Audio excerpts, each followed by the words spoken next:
श्री कृष्णा कहते हैं, स्वयं को ऐसा बनाए जहां तुम हो वहां सब तुम्हें प्यार करे, जहां से तुम चले जाओ वहां तुम्हें सब याद करे, जहां तुम पहुंचने वाले हो वहां सब तुम्हारा इंतजार करे। लक्ष्मी की चोरी हो सकती है, लेकिन सरस्वती की नहीं, इसलिए अपनी औलादों को शिक्षित बनाए, धनवान नहीं।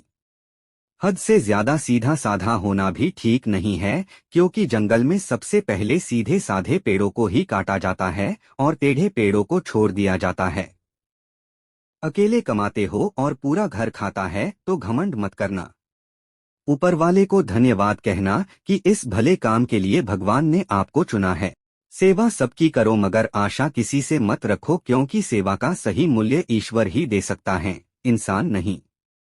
हर बात दिल पर लगाओगे तो रोते ही रह जाओगे, इसलिए जो जैसा है उसके साथ वैसा ही बनकर रहो। समझदार व्यक्ति जब संबंध निभाना बंद कर दे तो समझ लेना उसके आत्मसम्मान को कहीं ना कहीं ठेस पहुंची है। झूठ किसी भी संबंध का अंत करने में अहम भूमिका निभाता है, क्योंकि सच आज नहीं तो कल सामने आ ही जाता है। जिस प्रकार सांप केंचुली और गिरगिट अपना रंग बदलना कभी नहीं छोड़ता, ठीक उसी प्रकार छल कपट से भरा व्यक्ति अपना स्वभाव कभी नहीं छोड़ता, चाहे उसके शब्द कितने ही मीठे क्यों न हो।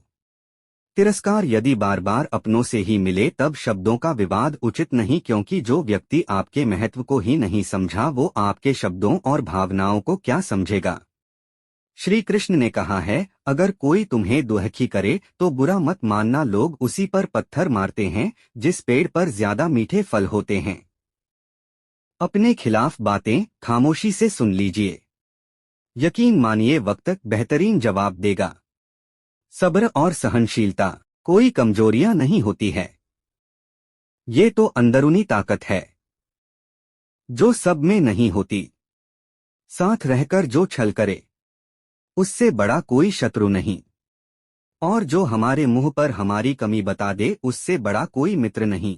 कुछ लोग दिखावे के लिए अच्छे बनते हैं, मगर वे लोग ये भूल जाते हैं कि ईश्वर उन्हें बाहर से नहीं भीतर से जानता है। तिरस्कार यदि बार बार अपनों से ही मिले तब शब्दों का विवाद उचित नहीं, क्योंकि जो व्यक्ति आपके महत्व को ही नहीं समझा वो आपके शब्दों और भावनाओं को क्या समझेगा। क्रोध में जो छोड़ जाए वो लौटकर वापस आ सकता है, परंतु जो मुस्कुराकर छोड़ जाए वो कभी लौटकर वापस नहीं आता। जिस दिन सत्य के साथ अकेले खड़े होने का साहस आ गया, उस दिन से आपको दुनिया में कोई हरा नहीं सकता। जब भी जिंदगी में बुरा वक्त आए तो हौसला जरूर रखना, क्योंकि वक्त कैसा भी हो गुजरता जरूर है, लेकिन साथ में कुछ सिख भी देता है। कहीं ना कहीं कर्मों का डर है, नहीं तो गंगा पर इतनी भीड़ क्यों है। जो कर्म को समझता है उसे धर्म को समझने की जरूरत ही नहीं। पाप शरीर नहीं करता, विचार करते हैं, और गंगा विचारों को नहीं सिर्फ शरीर को धोती है। अपने जीवन की तुलना किसी के साथ नहीं करनी चाहिए। सूर्य और चंद्रमा के बीच कोई तुलना नहीं।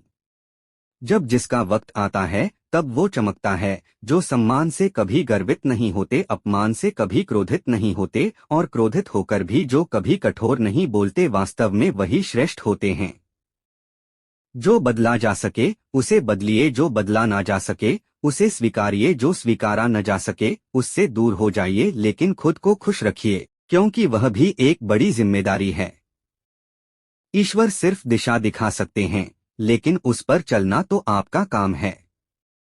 और वास्तविकता में अगर आप चलना ही नहीं चाहते तो फिर ईश्वर को दोष देना गलत है। यदि कोई आपको अच्छा लगता है तो अच्छा वो नहीं, अच्छे आप है, क्योंकि उसमें अच्छाई देखने वाली वो नजर आपके पास है। पुराने गंदे वस्त्र उतारकर नए वस्त्र पहनाते समय एक छोटा बालक रोता है, किंतु माँ उसके रोने की परवाह किए बिना वह वस्त्र बदलती है, क्योंकि वह जानती है कि उसके बालक के लिए क्या उचित है। उसी प्रकार भगवान अपने भक्त के इच्छा की परवाह किए बिना उसे सफलता और निष्फलता देता है, क्योंकि वह जानता है कि उसके भक्त के लिए क्या उचित है। जब माँ छोड़ कर जाती है तब दुनिया में कोई दुआ देने वाला नहीं होता, और जब पिता छोड़कर जाता है तब कोई हौसला देने वाला नहीं होता। हमारी आस्था की परीक्षा तब होती है जब हम जो चाहे वो न मिले और फिर भी हमारे दिल से प्रभु के लिए शुक्रिया ही निकले। कलयुग चल रहा है, इसलिए ये विचार दिल से निकाल दीजिए कि बिना मतलब के कोई आपसे रिश्ता रखेगा अपने पास ऐसा जरूर कुछ बचा कर रखिए कि लोग उसे पाने के लिए आपसे जुड़े रहें। खुद को खाली मत होने देना, क्योंकि लोग खाली चीजों को कचरे के डिब्बे में डाल देते हैं।